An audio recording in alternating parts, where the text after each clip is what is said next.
Welcome to the Vitality Vault Podcast, your one-stop shop for health and wellness.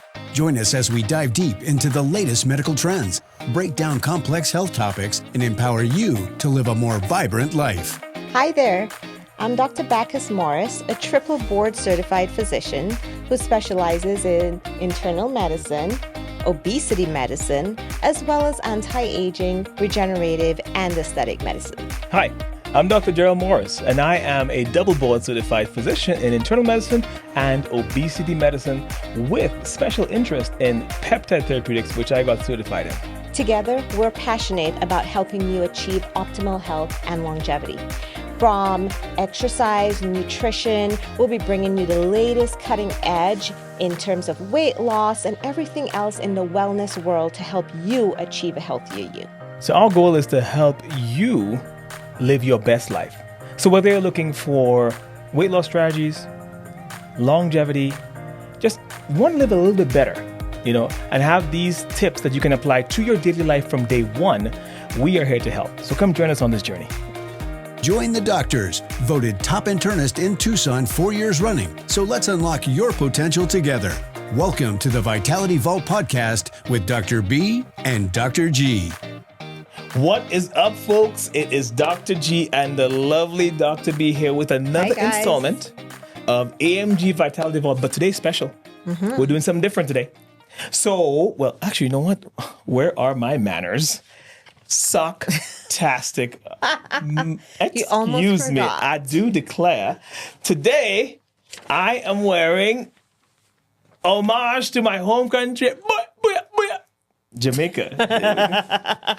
I didn't know the sound effects was coming Everything out is everything, man. Irie. Everything is everything. So, yeah, man.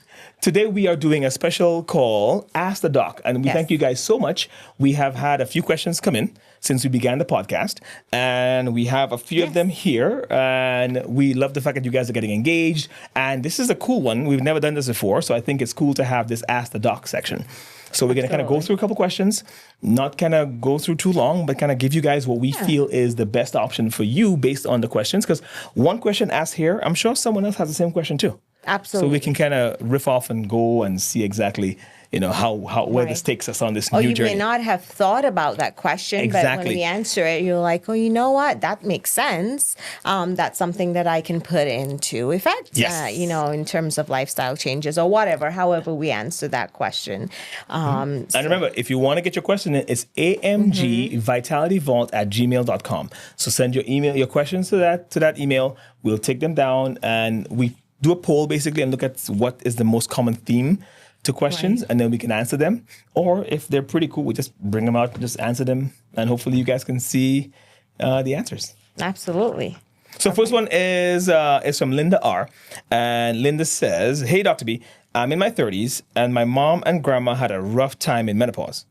Can menopause be prevented or delayed? Well, I'm sure a lot of people have that question because everyone is afraid of menopause, right? But unfortunately, we can't prevent it. If you live to be, past the age of at least 55, 60, you're going to run into some symptoms of menopause. Now, there are things that, and if you listen to our hormone podcast, there are things that you could do to help with things in your lifestyle. So eating the right foods, managing your stress levels, exercising, getting enough sleep, plus a lot of other things that will help to minimize the effects of these hormones just going nuts in your body, helping the levels to stay more stable and helping to prevent that kind of like drop off that some of us would have at some point, but it would be more gradual.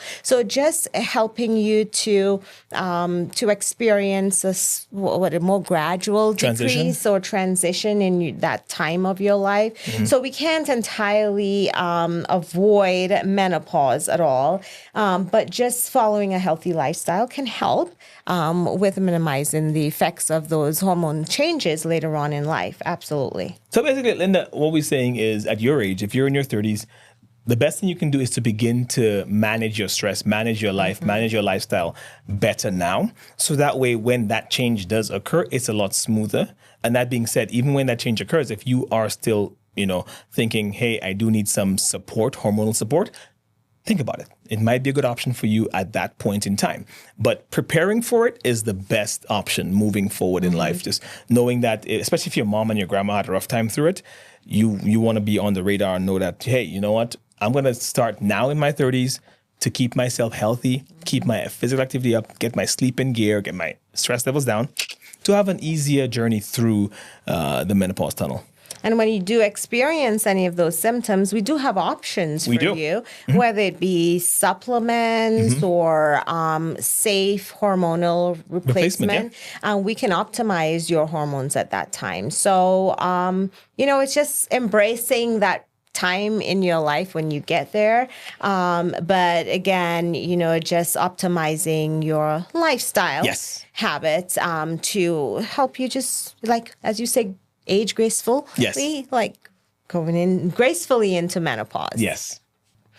So I'll do the second question here. Yes. This one is from Claudia J.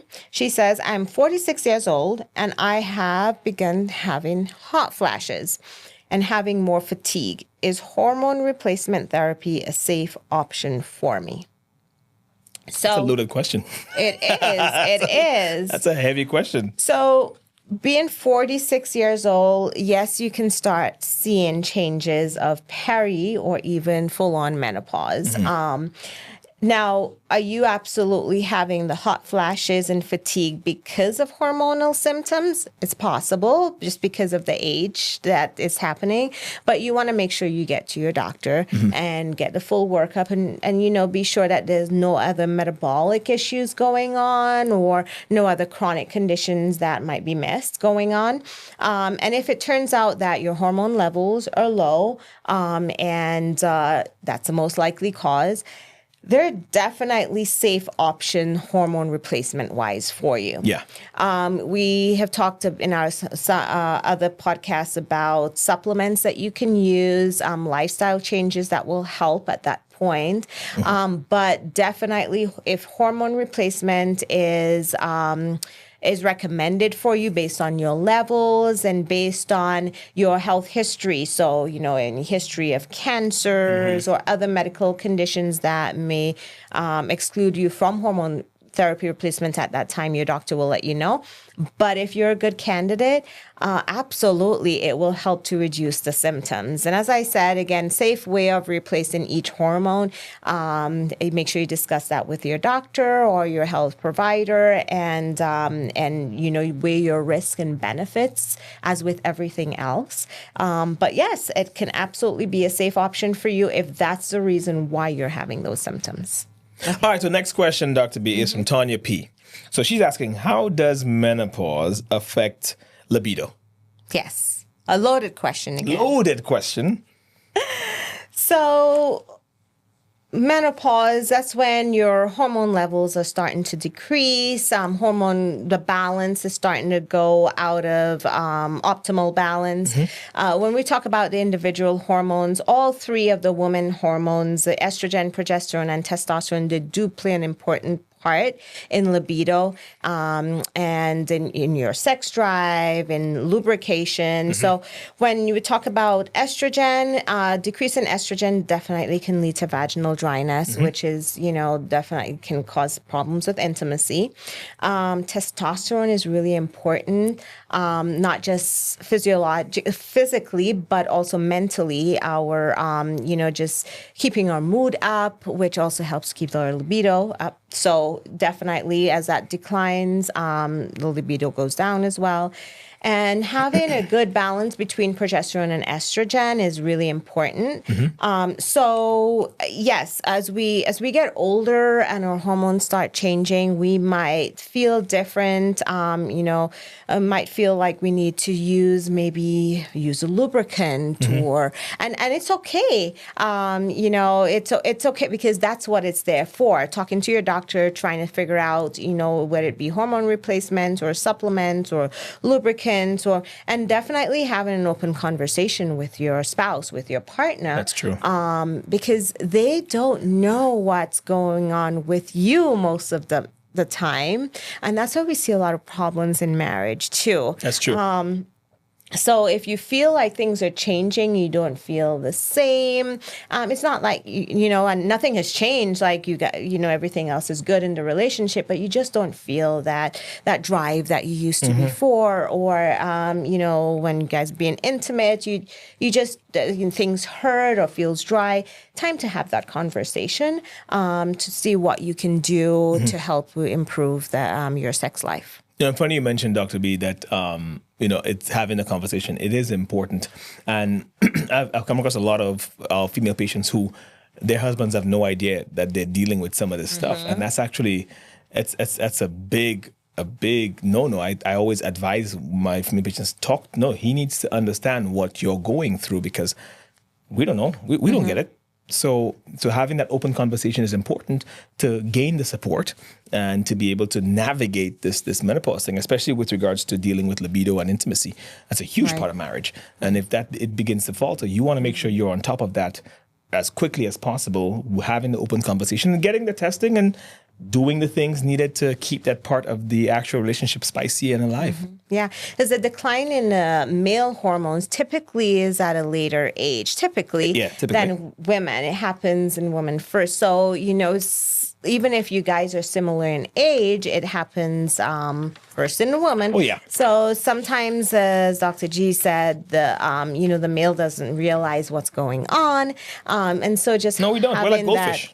Open conversation, no and they really only have the one hormone to worry about, the testosterone. Just the one. We've I'm good got at one. 3 to balance. I mean, that's why they said we're complicated, apparently. No comment there.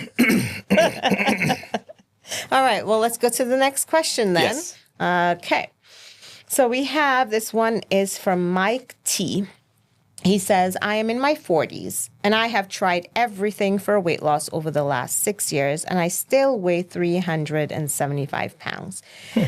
I have been able to lose 45 pounds over the last 6 months. Would surgery be a good option for me? Loaded question. Whenever someone says they've tried everything, that's always where we kind of dive deeper into first, because you want to, if someone says they've tried everything, you want to go through a list of, okay, what exactly have you tried, what has worked, what hasn't worked, and why has it worked, and why has it not worked based on what you do. But based on what Mike is saying, I mean, going down to and losing another 45 pounds, getting to 375, I agree there is still a lot of fat mass there, Mike. I mean, I don't know your full metrics, but it is something that you may want to consider, especially if you've done the weight loss medications, you've done the proper diet, you are following a healthy lifestyle, you are doing all that. Bariatric surgery may be an option for you. And there are different options now for bariatric surgery. There's the sleeve gastrectomy, which is the most common one that we're doing right now in medicine. And it actually is a really good one because here's the trick. Most people don't realize when you have that kind of surgery, you naturally boost your own GLP-1 that your body makes just by doing the surgery. And with the sleeve gastrectomy, we don't see as many nutritional deficiencies as we saw with the old school Roux-en-Y or gastric bypass. So it might be a good option for you. You definitely want to talk to your doc, see what it is, because I know for my patients, when they have to go under the knife for that kind of surgery, it does take a few months to get the approval because we put them through psychological testing. We have them see a nutritionist, talk to a therapist, kind of make sure we check all the boxes because this is a big surgery. And you want to make sure that mentally, whoever is getting the surgery is in the right place, because the last thing you want, Mike, is to get the surgery, drop 175 pounds, get to 200, let's just say, and then over the course of the next 2 years, you gain back more than half of that weight because your mind wasn't there. So until you are at the point where I have made the commitment to a long-term healthy lifestyle, you probably don't want to waste your money or your time in trying to get this surgery. It sounds to me like you have, I mean, obviously, Mike, we don't know you, but based on what you're saying there, you've been doing the good work, So my hope is that your mindset is already there on healthy living. You're doing the good things. So yeah, you might want to talk to your doc and see if you are a candidate. Because there are different things that's going to preclude you or exclude you, from surgery. Could be other health issues you have, which we don't know. So getting that full evaluation is good, but kudos to you, my friend, for losing that weight. Keep up the good work. And for bariatric surgery now, I know that they're becoming less invasive. Yes. So even the sleeve gastrectomy can actually be done endoscopically. I think, of course, there are different criteria that would approve you for that. But even though it's, if you're a good candidate for that, it is still a big surgery in terms of the changes on your body. So you have to be ready for it. You got to be committed to making those changes for the weight loss as well too, and to keep that weight off. And it's not uncommon, Dr. B, for patients who have gone through those surgeries to still need some level of medication support for weight loss or to keep that weight off. So it's not a one-time fix and I can do what I want. There is also the aspect of needing some level of medication support from some people to help keep that weight off because it's important. And we didn't talk criteria. If you want to have surgery or if you need to have surgery, BMI of 40 and above gets you in the door. Or BMI of 37 with weight or obesity-related conditions also gets you in the door. So whether that be high cholesterol, thyroid disease, diabetes is a big one. All those would get you in the door for that surgery based on your insurance carrier. So next one, Doc, is from Sarah D. She says, my whole family has suffered with weight issues. I'm in my 40s and I do have some excess fat I would like to get rid of, but I am worried that my genes are holding me back. Now, she meant genes in Genes, not Levi's, family genes. Is it all in our genes? It is not all in our genes at all, but it can contribute. That being said, if you're, let's say, if you come from a family who's typically, most of your family members are obese, your mom was obese when you were born, you've got some of those factors, we call it epigenetics. When you're in the womb, whatever your mom did in terms of her lifestyle factors can affect you later on. So if she ate unhealthy food, didn't exercise, etc., then some of those can put you at risk for obesity later on. But if you're very consistent with doing your part in lifestyle changes to prevent that from happening, you don't have to end up being like, in terms of, like everyone else in the family, weight-wise, fat mass-wise, etc. You could definitely be the one that is not obese in the family. And that has also to do with who you surround yourself with. So you want to get around people who are eating healthy. So I know for a lot of us culturally, some of the foods we eat are not the healthiest. They're smothered, baked, fried, dipped, all kinds of stuff, They're lard, all these things. And that's from a cultural aspect. So if that's how the family eats, be wary because then you're around that. So you want to get around or be the one to bring that change into the family. Be the one to be doing a little bit healthier meals. Be the one to be being more physically active. Be the one to make that change because then you're going to affect your gene pool moving forward. Because like Dr. B said, epigenetics is huge in the obesity space. It is a big factor. So it's important to know that. So it's not all in your genes, Sarah. It's partially in your genes, but you're in control of typically where those genes take you. Absolutely. Okay. Next question is from Shauna R. She says, does exercise really matter in weight loss? We've all heard calories in, calories out, but is exercise really necessary for weight loss? So yes and no. I say yes and no just to be a little bit different. I'm teasing. So what 80% of your weight loss or your journey is through diet. So what exercise does is you're not going to lose a ton of weight exercising because, you can't out-train a bad diet. No one can. So what exercise does, it helps you either maintain what you've already lost and also builds in that resilience in your system to optimize how calories are burned, and it kind of keeps you accountable. Most people, the more they're physically active or the more they exercise, guess what? The better they feel and the better choices they make. Who hasn't been down the road where you had a bad day, right? You get home, no one rushes for the broccoli. No. You go for the Ben & Jerry's, you go for the ice cream, you go for the chocolate. No one rushes for the Brussels sprouts, But if you're in a place where you're being physically active, you're doing the things for resilience, because good exercise leads to good sleep, leads to better choices. Guess what? You're going to think twice about going down the path of picking up the high fat, high carb, high sugar, high processed food. You're going to think twice, and hopefully thinking twice means you don't make that decision. So, exercise matters, but it's not the one that everyone thinks that, okay, I'll just run on a treadmill. Because, we've all seen those memes, right? Where, 300 calories in a chocolate bar is equal to 300 calories on a treadmill, which is, let's be honest, it's tough to burn 300 calories on a treadmill. So it's not necessarily calories in, calories out. That equation is flawed. And I know I've had people tell me that, I'll just compensate, doc, by, I'll just make sure I do an extra 2-mile walk. I'm like, that's not how the body works. That's not how it works. So I'm hoping that people who hear this know that equation, calories in, calories out, is highly flawed. You just need to make consistent changes on your diet that are positive and reduce your caloric intake. You want nutrient-rich foods, not calorie-rich. There's a difference. And exercise has so many other benefits. Oh my gosh, too. yes. So mental, for cardiovascular health, for stress relief. It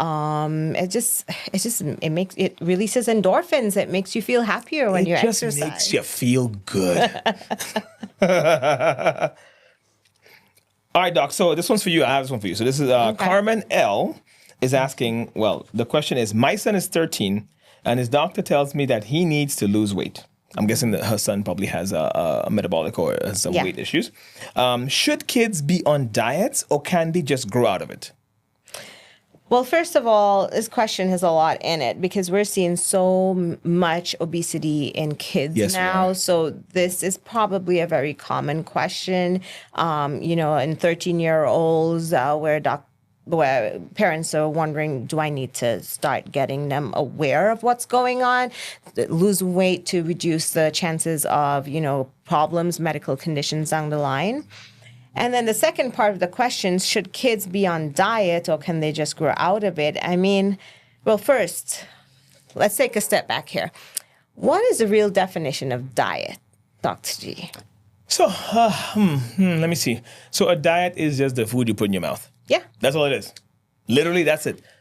I think over the years, the word diet has evolved to be a different definition. It's evolved to be more of something that you do for a short time. Like I'm going on a diet, so I'm going to deprive myself of these foods, because right now, I don't think that it fits into my diet. But it's something that I'm going to come back to. Let's say it's the candy or the processed food, etc.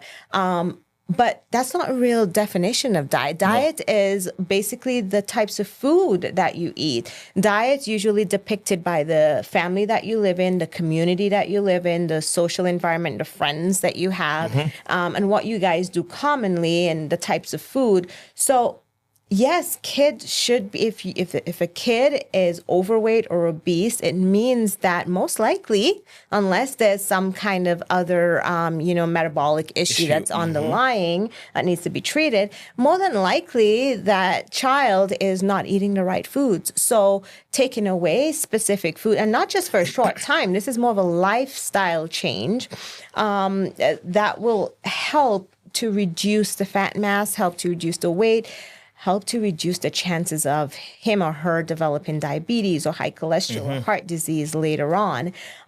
So yes, kids should be on a healthy diet. That's it. They should absolutely be on a healthy diet. If they're not on a healthy diet and they're obese, you can't expect that they will grow out of it. No. It's not going to happen. I don't think anyone ever grows out of obesity. It's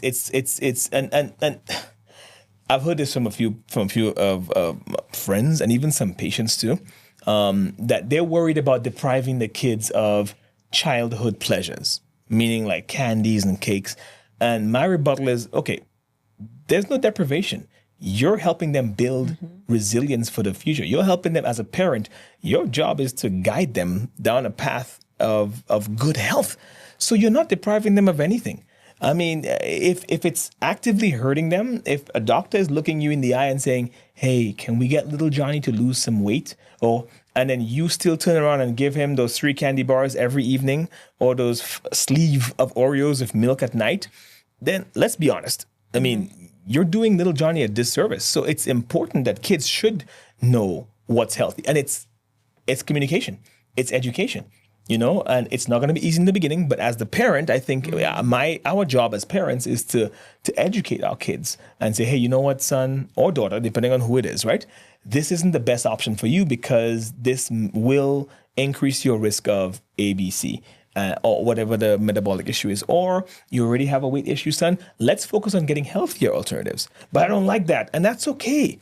If they don't like it, we as parents have to find ways to educate and get them to understand that this is a better option for you, because the one thing you don't want is to not take away the, childhood pleasures, and then they become a young adult, and then they're stuck seeing a guy like me or a doc like Dr. B, because guess what? Now they're in their early 20s, they weigh 300 pounds, and they're wondering, how did this happen?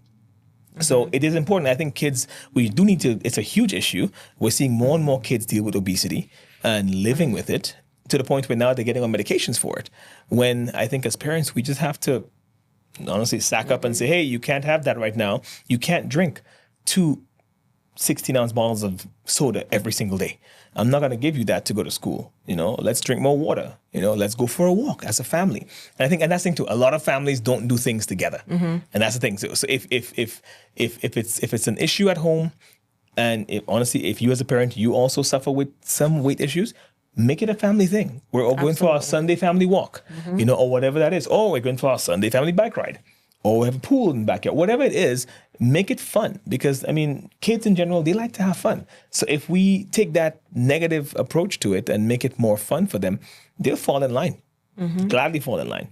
Yeah. So hopefully, Carmen, that helped. If you have a doc telling you that your 13-year-old son is needing to lose weight, please heed the warning. And please do right by your little boy and get him on that path to health. And if you need help as well, you talk to your doc. So that way you can make it a family thing. Because I think there's power when the whole tribe gets involved to get healthy. It's important. Absolutely. And that way the kid knows that you're invested because you're actually doing You're those doing it things too. as well. It's not just them you're preventing. Yeah. So basically, so don't tell them, eat your broccoli while you're having pizza. That ain't cool. Don't do that. That ain't cool. It happens. So but that's not what you want to expose them to. No. You want to get rid of the stuff around the house. Don't have one kid eating a bunch of processed food, and little Johnny is stuck Right. eating steamed Brussels sprouts. Everyone should be on a healthy diet, because more than likely, if your son has another sibling, a younger sibling, even if that sibling is not suffering from being overweight, etc., just from having some of those epigenetics related to the family, he or she has a higher chance of developing obesity later on. So putting the healthy habits in place now while she is seen as being healthy is going to help later on as they go through puberty and into early adulthood. Yeah. And this was cool. I really like this one. It gets some really cool questions from you guys. We're gonna try and do more of these as our podcast grows. Thank you so much for giving us your questions, trusting us with the answers. Dr. B, any final thoughts you want to throw out at us? No, I was saying that, I really enjoy reading your comments and questions, so keep them coming. We're just really happy that you guys are listening to our podcast, watching our podcast, being proactive. Sharing it with your friends. Yeah, absolutely. Tell all your friends about it. Share the link with them. And we're happy to answer questions from them as well, too. So the email is amgvitalityvault@gmail.com. Send all your questions or comments there, and we will answer them during our episodes or get back right to you. But we love the engagement so far, so thank you. Thank you so much, guys. Once again, thank you for joining us on another episode of AMG Vitality Vault. We can't wait to get you guys back in the vault again for our next episode. We'll see you later. Take care. Thank you for watching and listening to the Vitality Vault with Dr. B and Dr. G. Don't forget to check out our other informative episodes as the doctors dive deep into your health and wellness so you can live a more vibrant life.